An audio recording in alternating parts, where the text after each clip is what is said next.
ಕರಾವಳಿಯ ಮಹಾಬಲ ಯಾರು? ಅದು ಗೊತ್ತಿರುವಂಥದ್ದೇ. ಸೊ, ಕರಾವಳಿ ಚಿತ್ರದಲ್ಲಿ ಮಹಾಬಲ ಅಂತೇಳಿ ಒಂದು ಪಾತ್ರ. ಆ ಪಾತ್ರ ತುಂಬ ಇಷ್ಟ ಆಗುತ್ತೆ. ಕಾರಣ ಏನು ಅಂತಂದರೆ, ಅದಕ್ಕೆ ತನ್ನದೇ ಆದಂಥ ಶಕ್ತಿ ಇದೆ.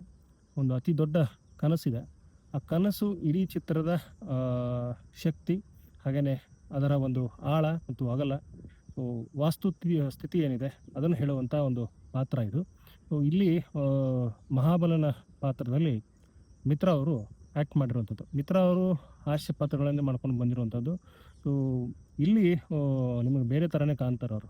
ಯಾವ ಥರ ಅಂತಂದರೆ, ಮಿತ್ರ ಅವರ ಮುಖಚಹರೆ ಇದೆ, ಸ್ವಲ್ಪ ಗಡ್ಡ ಗಿಡ್ಡ ಬಂದಿದೆ, ವೈಟ್ ಏರೆಲ್ಲ ಬಂದಿರುವಂಥದ್ದು.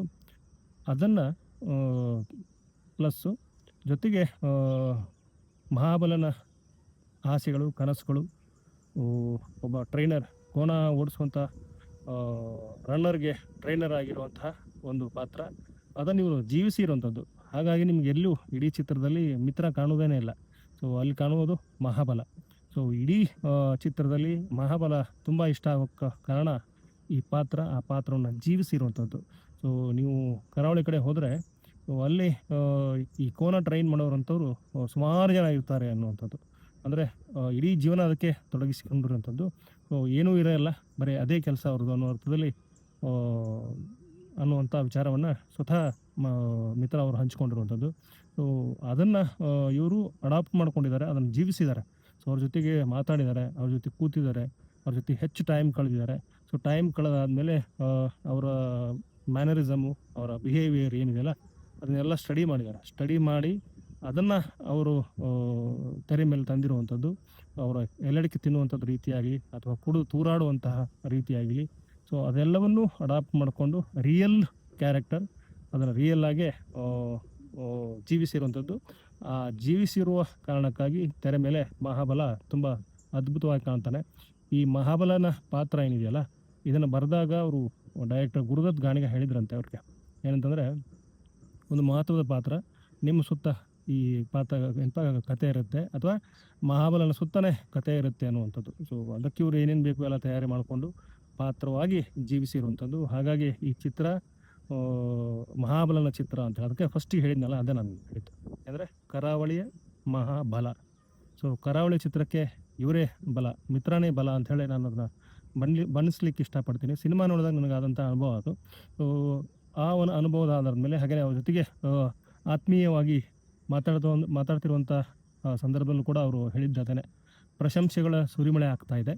ಆ ಪ್ರಶಂಸೆಗಳ ಸುರಿಮಳೆಯ ಜೊತೆಗೆ ಥಿಯೇಟ್ರಿಗೆ ಹೋದಾಗ ಜನ ತಮ್ಮ ಮಕ್ಕಳನ್ನ ನನ್ನ ಕೈಲಿ ಕೊಟ್ಟು ಎತ್ತುಗೊಳ್ಳಿ ಸಾರ್ ಅಂಥೇಳಿ ಹೇಳ್ತಾರೆ. ಅಂದರೆ ಅದೊಂದು ನನ್ನ ಬಗ್ಗೆ ಇರುವಂತಹ ಪ್ರೀತಿ, ನನ್ನ ಬಗ್ಗೆ ಇರುವಂತಹ ಒಂದು ವಿಶೇಷವಾದ ಕಾಳಜಿ, ಹಾಗೆಯೇ ನಂಬಿಕೆ ಅನ್ನುವ ಅರ್ಥದಲ್ಲಿ ಅವರು ಹೇಳ್ಕೊಂಡಿರುವಂಥದ್ದು.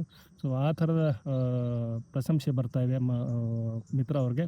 ಸೊ, ಆ ಪ್ರಶಂಸೆಯ ಜೊತೆಗೆ ಇನ್ನೊಂದು ವಿಚಾರ ಹೇಳ್ತಾರೆ ಅವ್ರು, ಏನಂದರೆ, ಈ ಪ್ರಶಂಸೆಗಳು ಆಫರ್ಗಳಾಗಿ ಕನ್ವರ್ಟ್ ಆದರೆ, ಸೊ, ಅತಿ ದೊಡ್ಡ ಆರ್ಥಿಕ ನೆರವು ಸಿಗುತ್ತೆ ಅನ್ನುವ ಅರ್ಥದಲ್ಲಿ ಹೇಳ್ತಾರೆ. ಅಂದರೆ, ಸೊ, ಅದು ಆಫರಾಗಿ ಕನ್ವರ್ಟ್ ಆದಾಗ ಒಬ್ಬ ಕಲಾವಿದನಿಗೆ ಸಿಗಬೇಕಾದಂಥ ಮಹತ್ವ ಸಿಗುತ್ತೆ, ಆರ್ಥಿಕವಾಗಿ ಬೆಂಬಲ ಸಿಗುತ್ತೆ ಅನ್ನೋ ಅರ್ಥದಲ್ಲಿ ಹೇಳ್ತಾರೆ ಅವರು.